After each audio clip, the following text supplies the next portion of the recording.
G'day legends, I hope you're all amazing. On today's video, I want to show you how to get more out of your Axe FX3, FM9 or FM3, mostly using Axe Edit. I've got my PRS plugged straight into my Axe FX3. I've got a USB cable going from my Axe FX3 to my computer, and I've got Axe Edit 3 open.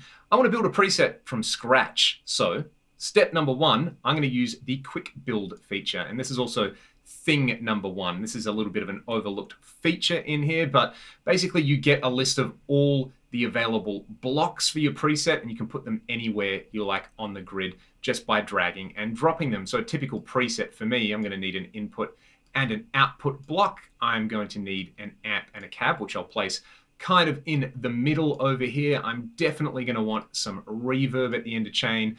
I'm going to want a delay or a multi-tap delay at some point, so I'll place one of those over there.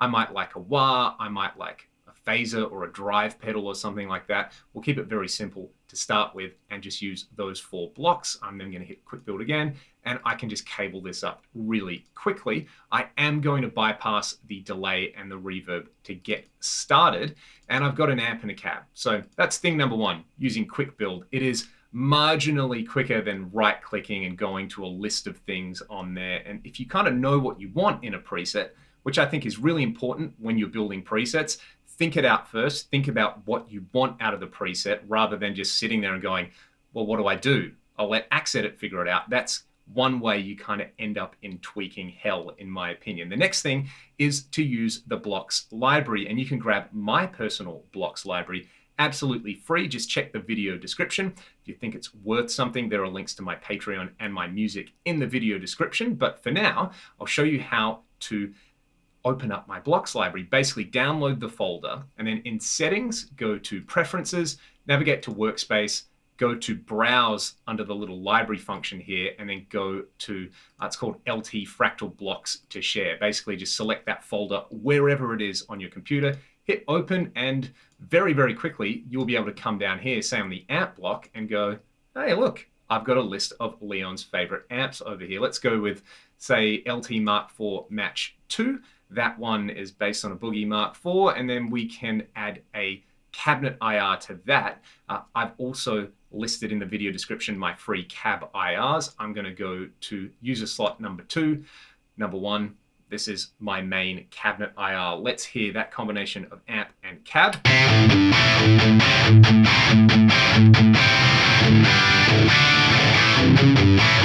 Piece of cake, there's no high or low cut in that cab just yet. I'll get to that in a second. First, I want a reverb. The list of reverbs in here, there's some pretty fun stuff, from some big, juicy reverbs that I would normally use with clean tones to kind of smaller spaces that I personally prefer for these kind of dirty tones. Let's just drop in plate 1 on there. It's using the London plate. I've got the mix where I like it. I'm just going to kick it in. Let's hear it.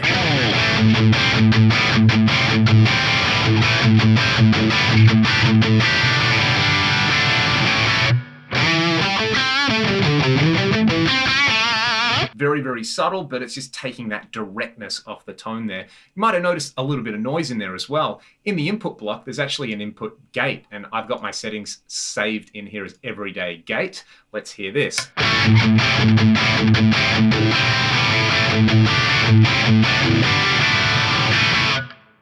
Much, much better. It is just cutting down on that little bit of residual noise out of my guitar when it's wide open. I wouldn't mind a delay in here either, just for a kind of big juicy lead tone. So maybe let's go with, say, 2290 pan. This is probably going to sound pretty epic. Let's kick it in.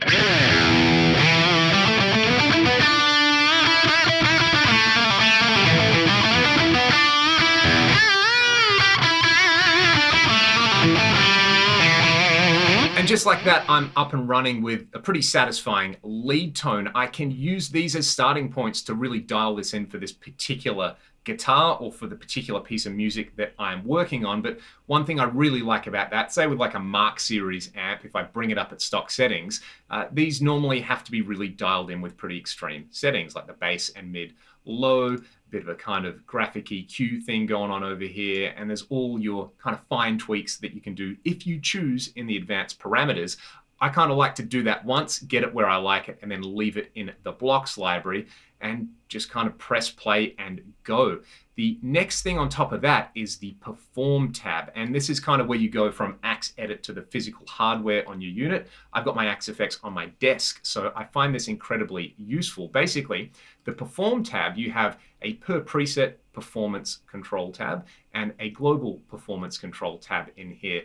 By default, I have set up the global performance to just be amp block number 1. So you can see my amp settings are mirrored on there. What I can do on the physical unit is actually just page across to those and tweak them. And it gives me a little bit more of that experience that I would get out of using an amp, where if I'm using Axe Edit, if it's close to 1 on a dial, I'm just going to enter 1. Whereas on an amp, I just twist it until it sounds good. So what I like to do with a particular preset, I use the per preset performance controls. And I go, well, what am I going to want to adjust while I'm playing guitar? Probably the delay mix. That's one thing. So I'm going to go to the delay tab. I'll go to perform, and I'll just drag and drop that one over there. Reverb mix is probably another one as well. So I'll pull that one over here. Maybe the reverb time as well. I'm just kind of thinking of these like pedals. And then I'm probably going to want to tweak the cabinet block high and low cut parameters in there. Probably want a 12 dB slope on each of them, so I'll set that there. And then I'll go to the Perform tab, and I'm going to put low cut, and I'm going to put high cut over there. What I'm going to do now is jam over a little backing track, and you're just going to see the per preset Perform tab on here, and I'm going to tweak those parameters while I'm playing guitar just to get a sound that sits in the mix. It's a really efficient way to work when you're recording or if you're playing live.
The last feature that I like to make use of in any given preset are going to be control switches. The entire controller section of the Axe Effects in general is pretty vast and pretty amazing. You can do a lot of creative things, but control switches for me are the most direct, kind of real world style thing that I'm going to get the most use out of. One that I use all the time is using a control switch either on the input boost or, for this particular amp model, if I go to the Ideal tab, the Fat switch. So I'm going to right click Fat and assign that to control switch number 1. I've also got an FC controller on my floor where I can access that control switch and turn it on and off. I'm going to do the same thing for the input boost. Let's put that on the same control switch number 1. So when I press control switch number 1, I'm going to get a big gain boost, and it's going to give me that fat switch thing on a boogie, which changes the mid frequency, and as you can probably guess, makes everything sound fatter.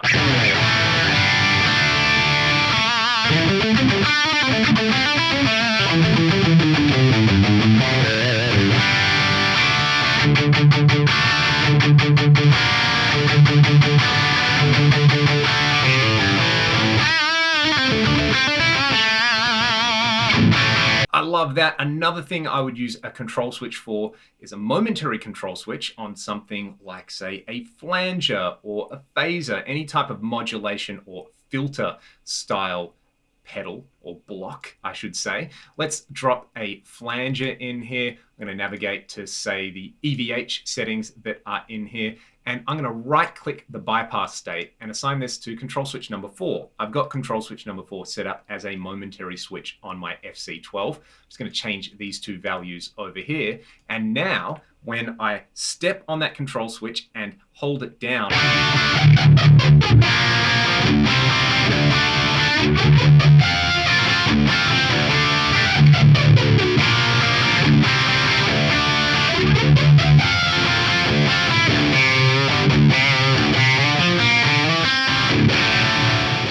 that is doing is giving the FC controller kind of more of a real world analog pedal board feel about it. I can go in and kind of design my preset as a standalone rig, and then I can use the control switches to just add that extra bit of flexibility from the amp block or from a particular block that I want to use as an effect, like a performance effect in there. The perform controls that we were talking about on the front panel, again, they give you a little bit more of that real world amp or rack style unit control on your Fractal device. And of course, using the blocks library, it's just such an amazing feature and such a great way to share and catalog tones. If you've got a particular feature that I didn't cover on here, let me know in the comments section below. I hope some of these little tips and tricks are useful for you in the new year on your Fractal device.